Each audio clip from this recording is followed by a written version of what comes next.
Welcome to the Eye Opener. I'm your host, Michael Lewis.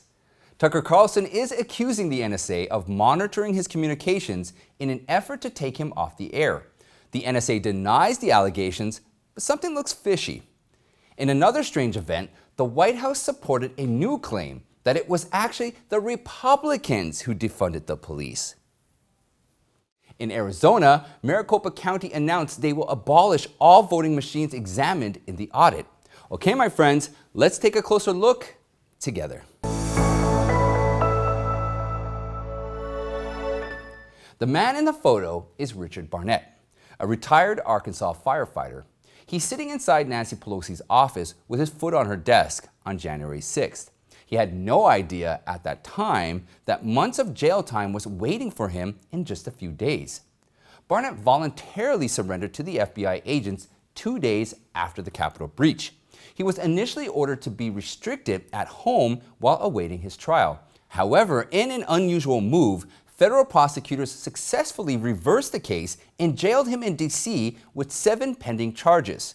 If convicted, Barnett would face prison time of more than a decade, with fines of nearly $400,000. Barnett's attorney, Joseph McBride, accused the feds of multiple constitutional violations and finally succeeded in gaining his client's release in April. To date, Barnett's trial has yet to be scheduled. So what went wrong with Barnett's case? A lot. McBride filed a 46-page motion for his client's release, and among the many arguments, 3 stand out. Number 1, Barnett's case doesn't comply with the 1984 Bail Reform Act. The law outlines rigorous conditions that a federal defendant could be subject to a pretrial detention. The feds charge Barnett with what sounds like serious felonies.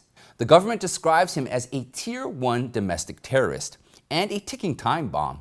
In reality, that's not what Barnett did. The dangerous weapon he is accused of carrying into the Capitol was an inoperative stun gun.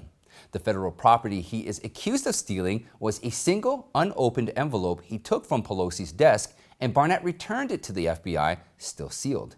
Number 2, the feds' severe treatment of Barnett makes no sense when compared with other individuals charged with much more serious crimes in the past. Elizabeth Duke, for example, was one of the participants in the 1983 bombing of a reception room adjoining the U.S. Senate. As a member of a radical communist group, she was involved in a series of criminal activities in the 70s and 80s. Despite being charged with multiple crimes related to domestic terrorism, Duke was released on bail, and upon her release, Duke disappeared from the public and remains a fugitive to this day. Number 3, the feds violated Barnett's constitutional rights. Barnett turned off his cell phone's location service while returning to Arkansas from D.C. The government seized the phone and interpreted it as him evading detection. McBride argues the Fourth Amendment guarantees Americans' right against warrantless searches and seizures. The attorney says turning off the location service of one's cell phone is a reasonable practice of privacy today. However, the government set a dangerous precedent where a negative interference is created from a private citizen's refusal to be tracked. This is like the corrupt prosecution practice we just discussed yesterday. You are guilty until proven innocent. McBride says this is unconstitutional. It shifts the government's burden of needing to obtain a search warrant onto citizens who now must disprove a negative interpretation or face pretrial detention. Richard Barnett is just one of the more than 500 individuals arrested in connection with the January 6th breach. While many of them still remain in detention today, the police officer who fatally shot Ashley Babbitt, a 14-year Air Force veteran, has not been identified to date. In April, the DOJ announced it would not seek charges against the officer who killed Babbitt as there's insufficient evidence to support a criminal prosecution. So, intentional police shooting of an unarmed trespasser in Congress has no consequences, while unintentional police killing of a black suspect at arrest in Minneapolis would sentence you to 22.5 years.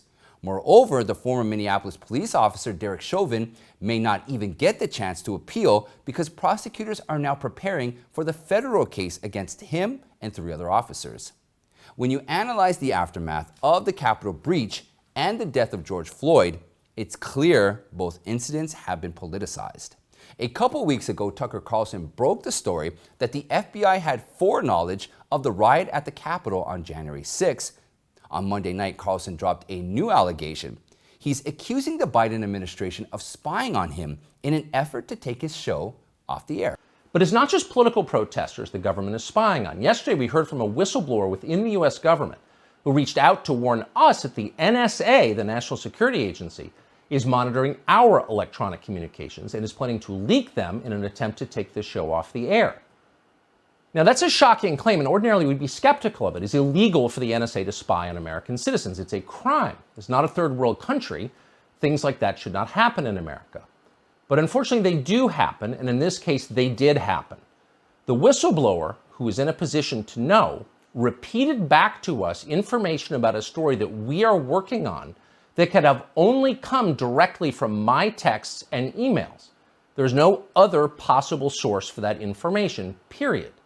The NSA captured that information without our knowledge and did it for political reasons. The Biden administration is spying on us. We have confirmed that. Carlson said they have filed a Freedom of Information Act request, also known as FOIA request, for all information gathered by the feds on him and his show, but mostly just as a formality. Carlson doesn't expect to hear much back and said only Congress is able to force transparency on the intelligence agencies. But the National Security Agency responded. On Tuesday, the NSA issued a statement seemingly to deny the allegation. It says the allegation, quote, monitoring our electronic communications and is planning to leak them in an attempt to take this show off the air is untrue. Yet someone on the internet named Technofog immediately spotted where things get a little fishy. If you pay enough attention, there are in fact 3 allegations within Tucker's quote. They are monitoring our electronic communications, planning to leak them, and taking the show off the air. By saying, quote, this allegation is untrue, the NSA is being ambiguous about which of the 3 allegations is untrue. Technofog pointed out the reply is a carefully drafted denial by the intelligence agency, likely coordinated at the leadership level to mislead the public. He warned, the press will run this as a wholesale denial, and many in America will agree. As absurd as it may sound, White House Press Secretary Jen Psaki supported a new talking point that it was actually Republicans who voted to defund the police. Something one of the advisors said this weekend, Cedric Richmond, he said, Republicans defunded the police by not supporting the American Rescue Plan. But how is it that that is an argument to be made when the president never mentioned needing money for police to stop a crime wave when he was selling the American Rescue Plan? Well, the president did mention that the American Rescue Plan, the state and local funding, something that was supported by the president, a lot of Democrats who supported and voted for the bill, could help ensure local cops were kept on the beat in communities across the country. As you know, didn't receive a single Republican vote. That funding has been used to keep cops on the beat. Let's make sure we're getting this straight. A Democrat was saying the $1.9 trillion COVID relief bill contains $350 billion in state and local recovery funds that can be used to replenish police budgets. Since not a single Republican in Congress voted for the bill, it was Republicans who supported defunding the police. And the White House was okay to side with this argument? Replenishing police budgets is one of the numerous possible uses of the funds, and it never explicitly stated it in the objectives. If you go to the police page of the Treasury Department, the main purpose of the funds is to support urgent COVID-19 response efforts to decrease the spread of the virus. Only until last Thursday, when addressing the alleged epidemic of gun violence, the Biden administration announced the $350 billion from the relief bill could be used to hire additional police officers and pay their overtime. When Republicans voted on the measure in March, replenishing police budgets was unlikely stated in the bill. But that's not the problem here. Put it this way, even if police funding was stated in the bill, Republicans wouldn't vote for it nonetheless. The very unforgettable issue in the American Rescue Plan was less than 9% of the funding actually goes towards public health spending. It's much closer to a socialist wish list, a blue state bailout, and a reward package to people who support Democrat candidates in the 2020 election. That's why it got 0 Republican votes. It was Democrats who have been calling for defunding the police since the death of George Floyd. And most big metropolitan cities run by Democrats in the country have defunded the police. such as Minneapolis, Chicago, New York City, Seattle, Los Angeles, and Portland. Speaking of Portland, the police budget had been cut by $40 million, and we all know that city is in disarray. We have to point out the left, which includes the majority of the Democrats, has a tendency to accuse others for their own wrongs. Accusing Republicans for defunding the police is an absolute lie, but they have been doing this all along. Democrats claim the state-level voting reform measures such as stricter voter ID laws and mail-in ballot restrictions undermine democracy. Democracy is in peril, some Democrats claim. At the same time, Democrats are pushing their own election reform agenda in Congress. Their so-called For the People Act is largely entitling illegal immigrants to vote in U.S. elections. How could having foreigners vote protect America's democracy? Democracy is only warranted under the premise that only legal votes are counted. Making it easier to cheat in an election destroys democracy. But Democrats can't directly tell you that they want illegals to vote because people would easily spot the fallacy. However, before people recognized this very problem, they made a big fuss accusing the other side for undermining democracy no matter how untrue the statement is. They say it anyway. Following Florida, Nebraska, and Idaho, South Dakota and Iowa answered the call to send law enforcement to the southern border. South Dakota Governor Kristi Noem announced on Monday evening that 50 National Guard troops will fly to Texas to aid border security efforts. Iowa Governor Kim Reynolds approved sending state patrol troopers to the border as well. In a statement, she said her first responsibility is to the health and safety of Iowans and the humanitarian crisis at the border. The two issues are in fact closely related. Reynolds' office has noted that law enforcement are recovering an increased amount of drugs, particularly meth and fentanyl, as well as weapons smuggled across the southern border into the state. More than 1 million migrants have been arrested after illegally crossing the U.S.-Mexico border since October. In June, Border Patrol encountered more than 6,300 crossings every day based on a 21-day average. At this rate, the illegal border crossing figure this month is expected to be as high as May's. Now, before we continue, please hit that like button and subscribe. And most importantly, share this video with your friends and family. Word of mouth, as we all know, is the most effective way to spread the truth. If you want to support the Eye Opener, please consider donating to the show or purchasing a mug that matters. You can find the link in the description below. Your support is greatly appreciated. Salute. Los Angeles County, California is now recommending everyone, including vaccinated, to wear masks as a precautionary measure against the coronavirus Delta variant. The Delta variant was first discovered in India and is currently on a fast track to becoming the dominant virus strain in the world.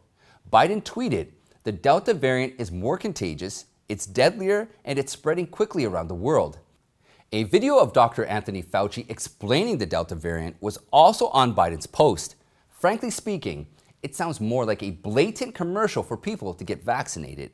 However, are the claims around the Delta variant true? Senator Rand Paul, a major debunker of Dr. Fauci and a doctor himself, pushed back. The senator said, "Don't let the fearmongers win. New Public England study of Delta variant shows 0.08% mortality rate in unvaccinated group. According to CDC data, flus during October 2019 and April 2020 had the same mortality rate." We also verified the death rate cited by Senator Rand Paul. Taken straight from the UK government, as of June 14th, case fatality rate of the Delta variant is recorded at 0.1%. At a Senate Foreign Relations Committee hearing earlier this month, Senator Marco Rubio said many American companies hadn't woken up to the fact that they were profiting from the Chinese Communist Party's severe abuses. Rubio said for far too long, many companies like Nike, Apple, Amazon, and Coca-Cola were using forced labor. They either benefit directly from forced labor or source from supplies that were suspected of using forced labor. These companies are making Americans complicit in human rights crimes. This is one of the few issues that have bipartisan support. Democrat Senator Ed Markey, who led the hearing with another fellow Democrat, said a number of U.S. tech companies had profited from the Chinese government's authoritarian surveillance industry, and many of these products are being used in Xinjiang right now. Lured by China's huge markets, these corporations often choose to stay silent. But Nike is an exception. The CEO of the sportswear giant, John Donahoe, recently told Wall Street analysts that Nike is a brand that is of China and for China. The CEO also commented on the brand's success in the Chinese market. He said, "We've been in China for over 40 years, and today we're the largest sports brand there." In fact, the brand received backlash and consumer boycott in China. In March, Nike issued a statement expressing concerns over reports of forced labor in the Xinjiang region and said the company has been conducting ongoing diligence with suppliers to identify potential forced labor risks. Of course, that message wasn't well received by the CCP. Yet the sports brand wants to play it both ways. On one hand, Nike hopes to keep its reputation. On the other hand, it doesn't want to hurt its lucrative business in the Chinese market. Well, you can't have it both ways. When you're dealing with a totalitarian regime, the CCP that has zero respect for human rights, you have to take a stance and stick with it.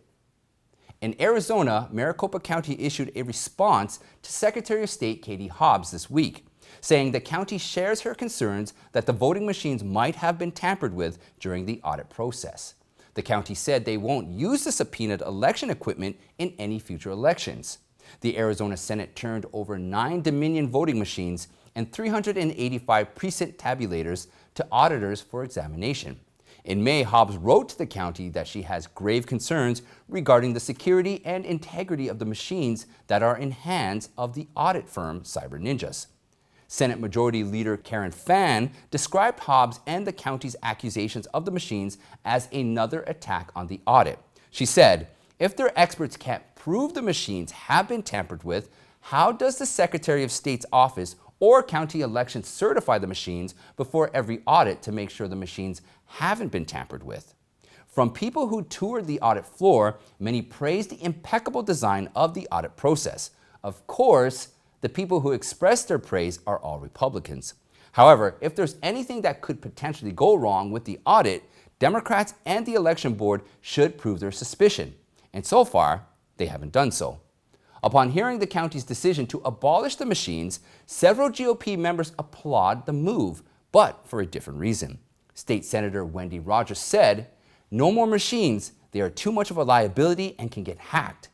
Go back to the old way."